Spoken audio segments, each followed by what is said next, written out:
Hi everybody, this is my second little range test trip to work, which I spoke about last time, so office over there. I didn't have time to record this morning, so this is me just getting back in the car to head back home. But essentially what happened this morning was I set the car to charge up to 100% overnight, and I will show you the charging. I put the charge limit once it comes up, so charge to 100%. I haven't changed that. It only charged to 90%. I don't know why. Everything was set to 100. I checked on the alternate user, which is my husband, that was also set to 100%. It seems to be very cautious on charging to 100%, so I don't know quite what happened there, but it was really annoying because as I said before, I needed 100% to get from Bristol, just north of Bristol, to Reading and back, and even then, because of the cold weather and everything, I wasn't 100% sure that I would make it back. So I travelled, well, it actually says 88 miles. Google Maps says it's 90 miles, so either Google Maps is slightly wrong or the odometer isn't 100% accurate. I'm not sure which. But anyway, I did 88 miles here, so that's going to be 88 miles back. I went from 90% to 45%. It's just gone down to 44% on there. And when I set off this morning, it said I had about 210 miles range, and now it's saying I've got 101 miles range. I'm not going to make it back. I know that for certain. I will have to charge on the way back. I wouldn't drive it down to zero anyway, but I was at least hoping that with 100% charge I might have had, say, 5, if I'm lucky, 10% left over. On the way here I was driving at 65 miles an hour on the motorway, just keeping the speed down so that I don't have to charge too much on the way home. So I think if I get it up to 55%, if I were to charge now, which I'm not going to, I'm going to charge at one of the service stations on the way back, I think, or try and pick somewhere that's got a faster charger, not just the 50 kilowatt chargers, but maybe the 250 or 150 kilowatt chargers, so I can do a fast charge and go. I'll pay a little bit extra for it, but I won't be there for long, so it's not going to cost me a fortune, and I'll record that when I get there. So speak to you in a moment. So here I am. I've arrived at Lee Delamere Services. I stopped here because it's got some very new GridServe chargers, and as I've pulled in, I've also seen this, a great big load of Tesla chargers that look as though they're going in, and they're going to be new as well if you're lucky enough to have a Tesla. And behind me we have 6 GridServe 350 kilowatt chargers. So this is what services need to be like in the future. I wouldn't have had to stop had the Buzz charged to 100%. I would have had to take it fairly steady on the motorway, not least of which because the weather is awful. There's a really high wind at the moment. It's a headwind as well. It's raining, not too much, but it has been quite heavy in places. So I'll charge up now. I'm at 9%. I've got 20 miles of range. If I go back to my navigation, you can see there, top right, 27 miles to go, so I'm not going to make it home. I'm going to charge. Of note as well, on the navigation system, you can see here it's telling me these are 60 kilowatt hour chargers and not the 350s. There's a lot of missing information, and the nav system defaults to saying it's a 60 kilowatt charger. I don't know why 60, but it's a bit odd. I'm gonna go plug in now, and I'll just film that if the weather's not too horrendous. So I've reversed in, as you can see, because I've got my charging point on that side. I'm gonna just go and read the instructions. Plug in your vehicle, tap contactless card. To disconnect, press stop. Take some visas, Apple Pay. I can barely read it on this, but I will do just that. I'll plug it in.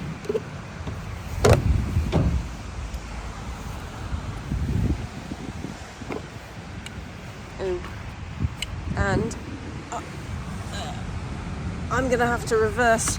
The cable's not hugely long and it's really heavy and stiff, so I'm going to have to reverse on that. One moment. So I've just reversed, got it all plugged in, and just had to tap on the contactless down there, and it basically just said preparing, and then it started charging. Right, it's literally a couple of minutes ago that I started charging, and it was at 9%. It's already up to 173 kilowatts speed. It's put in 3.5 kilowatt hours. You can see it's ticking up. That's amazing. It's so quick. I think I'm going to go, I was going to stop for a drink, but I think I'll just go in, use the toilets, and grab a snack, and by the time I come back out, it'll probably have put in loads. Right, I'm back at the car, and I opened the app when I was in the services, and I just kind of thought, you know what, I don't need a lot of charge, because this is really quite expensive electricity. This is 66 pence per kilowatt hour. To put that in perspective, at home overnight I pay 4.5p per kilowatt hour, so it is very expensive. And because it was charging so fast, it was ramping up a lot. So I actually stood in the service station and used the WeConnect app to stop it. I hit stop. Excuse me. I hit stop on 33%. It took a minute to synchronise, and it's actually stopped it at 34%. And as you can see, it's put 21.3 kilowatt hours into my car. So times that by 66p. I can't do the maths in my head, but it's what, 13.5 pounds ish, if my maths is right. If I were to let the car charge from 0 to 100%, a whole 82 kilowatt hours, I did the maths quickly earlier, it would cost me £54. It would be £26, wrong, it would be 26p per mile. So that's more expensive than petrol. So yes, charging on public chargers, on motorway services, are very expensive, but you pay for the convenience, and yeah, they're there when you need them. I would not recommend you charge on these all the time, but you need them, and this is now great. So you've got all of the Tesla chargers over there, you've got all of the GridServe ones down here. It is right at the other end of the car park, which I don't mind at all, because it means that other ICE cars are less likely to block them, or yeah, it'd be a bit of a pain if they were getting in the way all the time. So I don't mind this at all. But obviously, if you're disabled, that's not great. If you've got limited mobility, then you're not going to be happy with that.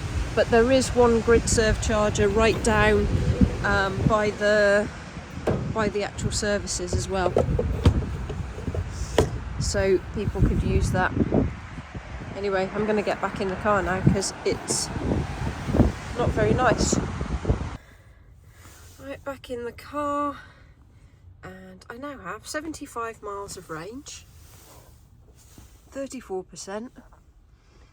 Go back into navigation, 27 miles.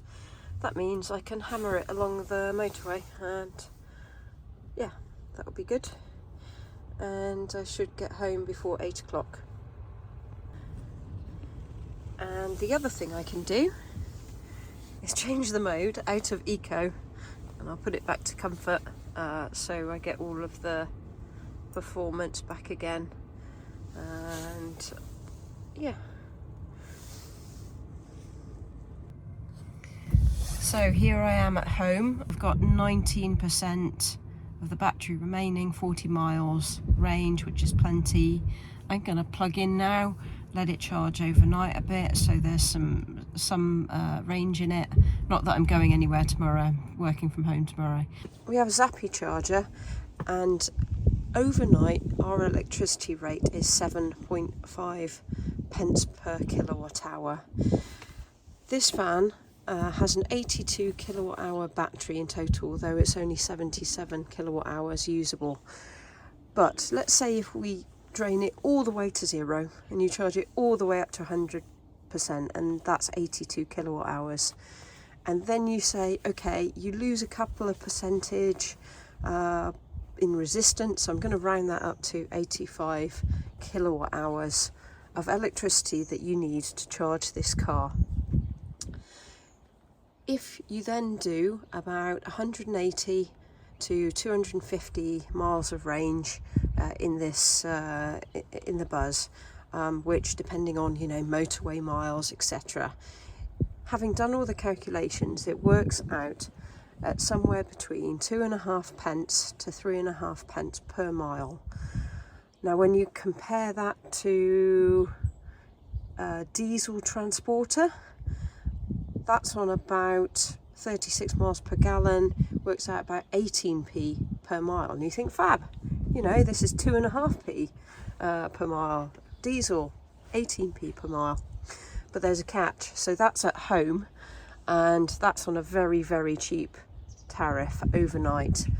If I go to my normal daily tariff, so if I'm not charging overnight, I'm charging during the day, that's 30 pence per kilowatt hour, and then it goes up to about, at the worst case, I think I worked it out at 14 pence per kilowatt hour. So still better than diesel, but not as cheap. Then you look at public charging, and you pay at Ionity 69 pence per kilowatt hour. So if you have to charge, and you choose to charge at Ionity all the time, which nobody, unless you absolutely had to, you're looking at somewhere around the 32 pence per mile on that. But we only do that occasionally, so if we're on a long trip, we do that once in a blue moon. I think in my Nero, I charged at public charges, in that case probably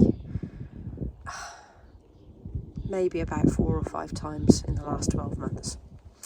And you pay for convenience, as you do with most things.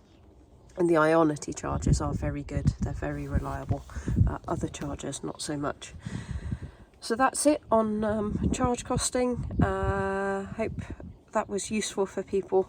And let me know if you have any more questions. I'll do my best to answer them. Luna, you're not supposed to nudge it with your nose. Leave it.